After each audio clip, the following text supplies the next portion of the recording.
Welcome, cadets. Today is the third of 3 lectures about species new to the galactic community, which you are likely to encounter at some point in your careers.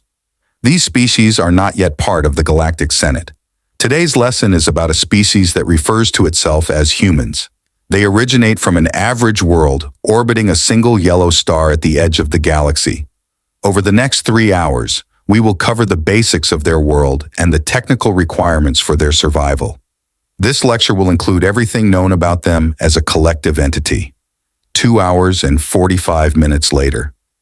Now that we have covered the most pertinent background information, let's take a closer look at some examples of humans. Note that they are of unobtrusive size, being similar to the median size of species in the Senate. Unlike most primate archetype species in the Senate, humans have only 2 upper limbs for manipulating and controlling objects, and 2 limbs specifically used for locomotion.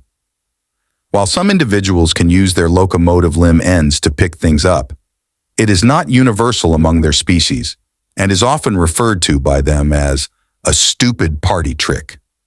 We have yet to decipher what that idiom means, but it is clear that humans think having 2 limbs dedicated to locomotion and 2 for manipulation is perfectly normal.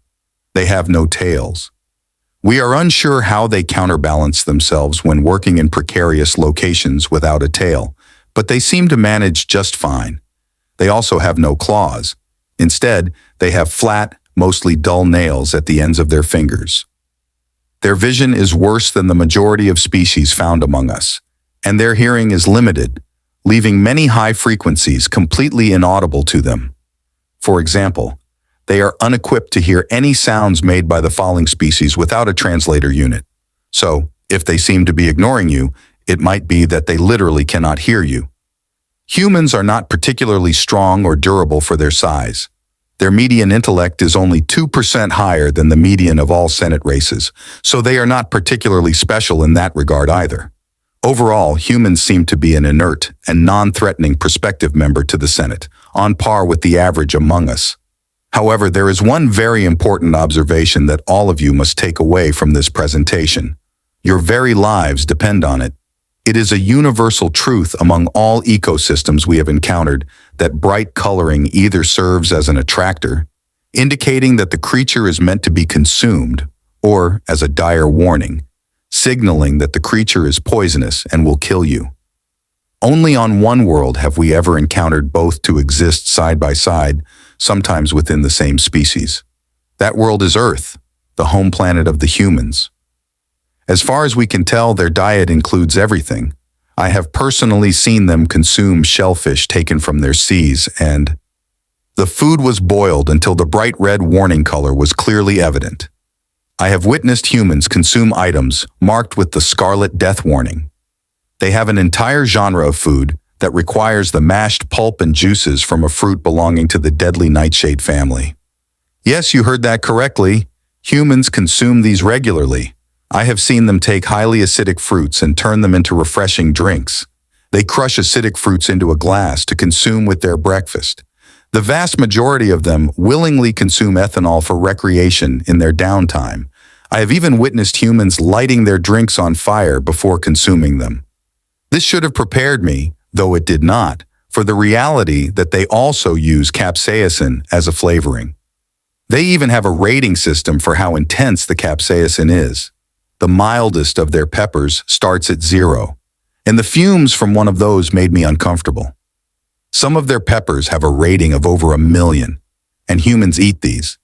There is a type of fish in their world that can kill even a human in a few seconds. They have highly trained chefs who prepare that very fish for the rich as a show of wealth. So cadets, I must warn you, do not eat anything from the human world, nothing. The odds are that they have used something incredibly poisonous as a flavoring agent. If you ask them the ingredients, they'll tell you, but they may very well consider some seasoning so innocuous that they forget to mention it, or they have some residue of it on their hands or utensils or anywhere in their kitchen. That could be a deadly mistake for you. Just don't do it.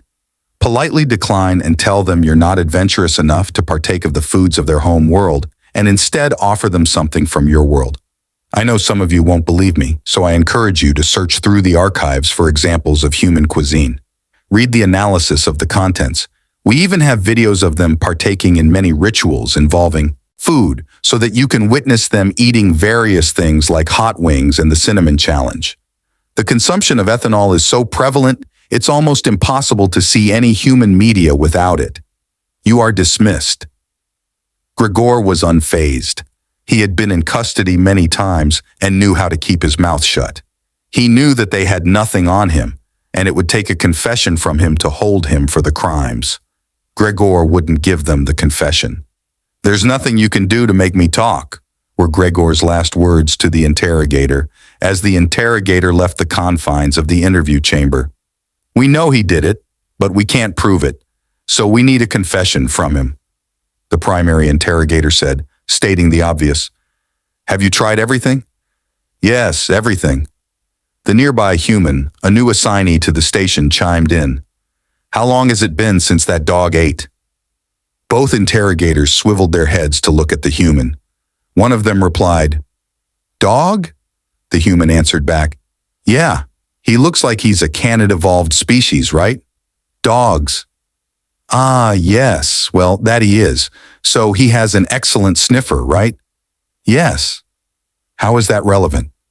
"So, when was the last time he ate?" "He was last given his allotted meal this morning. He is overdue for another by an hour." "We can no longer withhold food from the prisoner." "But why?" "I'm hungry too. I'm about to have my meal. I bet if you let me eat in there, I can scare him into talking." "Young human, I don't believe you're making sense. Are you claiming that just by eating in front of the hungry prisoner, you can get him to talk?" "Yep, sure am. What's the worst that can happen?" The two interrogators looked at each other and then back at the human. "Very well. Go ahead." "Excellent." The human disappeared from the interrogator's presence for about 20 minutes before returning, carrying a small bag. He entered the interview room and sat down at the table. "Howdy, GRE. Mind if I call you GRE?" "That is not my name. I would prefer—" "Yeah, whatever, Greg. See, I'm new here. I don't know anything about you and I don't care to. I don't know anything about this station, and I don't know anything about being a space cop. I'm a soldier. Every human out here in space is either a soldier, a politician, or a science geek. Believe me, I don't have the brains to be a science geek, and no one should have any use for politicians." GRE Gore gave a slight involuntary chuckle at the comment about politicians, but then a quiet fear tickled the back of his mind. Something about humans he remembered deep in his past, a cautionary tale about them. Something about their food, perhaps. He couldn't quite grasp the memory from the deep recesses of his earlier years as a soldier. "I ain't much good at this law enforcement stuff, but this was the post they offered us as part of the exchange program. So here I am. You see?" GRE Gore did, in fact, see, and he nodded his assent. "Great. You're probably wondering why they sent me in here." "I am." "Well, it's because I wanted to come in." GRE Gore stared at the human. "You've got their feathers all ruffled, and I thought, gee, that guy looks a lot like a soldier. Maybe I can connect with him." "Unlikely, I know. My situation, I know my rights." "Yeah, they figured you'd say that. I also wanted to come in here because it's time for dinner, and you have a nice table right here." "Mind if I eat, GRE?" GRE Gore's eyes flared a tiny bit more open at this, but he quickly recovered and remained stone-faced. "Go ahead. Did you bring food for me too? I have been deprived of sustenance beyond the acceptable window of time." "Yeah, sure, if you want some. What have you brought?" "Well, to start off, I have myself a couple of cold beers." The human put one can on the table, condensation beading over the entire surface. GRE Gore's eyes again momentarily widened in shock. The human was going to consume something cold enough to pull moisture out of the air. GRE Gore's eyes shifted to the other can in his hand as the human used his fingers to rip a hole in the top of the can. The unsavory stench of ethanol wafted across the room as the human raised the can to his mouth and began to drink. He drank the entire can in one long swallow before putting the empty can on the table right in front of GRE Gore, ethanol fumes overpowering the other scents wafting from the can. "Nothing quite beats a cold beer at the end of a long day. Next, I've got one of my favorite dishes." Wings, the human, pulled out a heater box and unfolded the outer layer to reveal a pile of items. These here are chicken wings, he explained. A chicken is a small domesticated bird from my home world. Their wings don't have a lot of meat, but they sure are delicious. Want one? Gregor sniffed at the wings, unable to detect anything amiss. Hesitantly, he accepted one from the open container and began to pick the meat off it as the human ate one too. Tasty, right? But they're not complete yet, the human said. These wings need some flavor. He took out a sealed bowl and put it on the table. This here is my special sauce. These wings need to go into the sauce and get shaken all around to get properly coated. Then they're ready to eat. The human opened the bowl and dumped the wings inside. Gregor recoiled in horror as toxic fumes erupted from the bowl, invading his nostrils and making his face feel as if it had been set ablaze from the inside out. Tears poured freely from his eyes, wetting the fur on either side of his nose. "What is the meaning of this attack?" Gregor screamed. "Whoa there, Greg," the human said calmly while shaking the bowl. "This ain't no attack. I'm just having my dinner." "You lie," Gregor hissed. "That is not a food product. That is a weapon, an illegal weapon." "Nope, sorry, pal. This is my dinner," the human replied. He removed the top of the bowl, unleashing another wave of fumes. Gregor stood up, sending his chair skidding across the floor, and retreated to the farthest corner of the room. The human took a wing from the bowl and calmly ate it, followed by another and another. "This is impossible," Gregor hissed. "Nope, sorry, pal. Quite possible and tasty.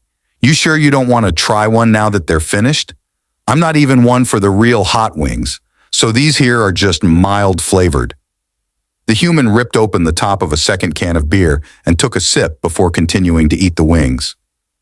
"Hey man, this is the last one. Yours if you want it." "I'll not let you poison me," Gregor replied. "Okay, pal, suit yourself." The human ate the final wing and downed the rest of the beer. "Say, anything you want to tell me about why you're here?" "No?" "Okay, but just so you know, they said I could cook your meals for you if you refuse to talk to me." "That's torture," Gregor muttered. "Nope, I won't poison you. I won't waste my ingredients on you. But sometimes this sauce can be sticky. It gets into the crevices on hands and permeates the air of the kitchen. I'm sure a tough guy like you can handle that, though. Anyway, I'm off to make your dinner." The human left, and Gregor stood in the corner, eyes watering, contemplating his predicament.